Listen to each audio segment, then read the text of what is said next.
Hey, Motorman here with my tip of the week. You know, the most important thing that you could learn from low speed handling is how to use the clutch and throttle.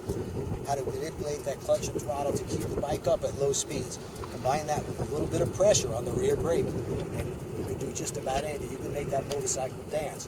Now, I tell you, the best way to figure that out is to do the slow race. That is, practice going slow in a straight line, in the friction zone, little pressure on the rear brake, head and eyes up.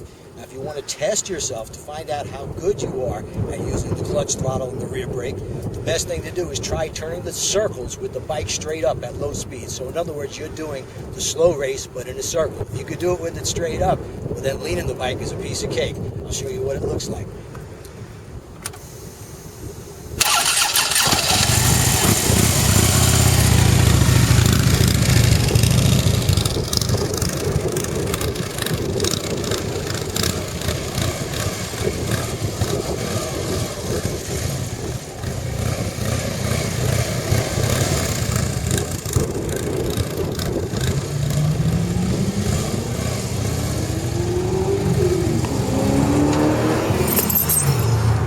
Takes a little bit of practice, but that will tell you, that's a test for you to see how good you are with the clutch and throttle, because leaning the bike, well, you can let that clutch out pretty far if you're leaning the motorcycle and going 15 or 20 miles an hour in a circle. But that's not going to help you learn that friction zone.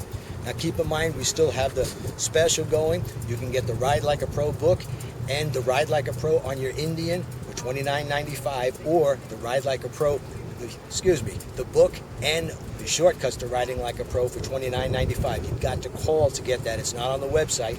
It's 866-868-7433, and you got to call between 9 a.m. and 9 p.m. Eastern Standard Time. I know some of you like to call me from Australia at 3 or 4 o'clock in the morning. By the way, if you hear wind of this video, there's nothing we can do about it. We're here in Florida. It's right now 110 degrees, but with the wind chill factor, it's about 109. Until next week.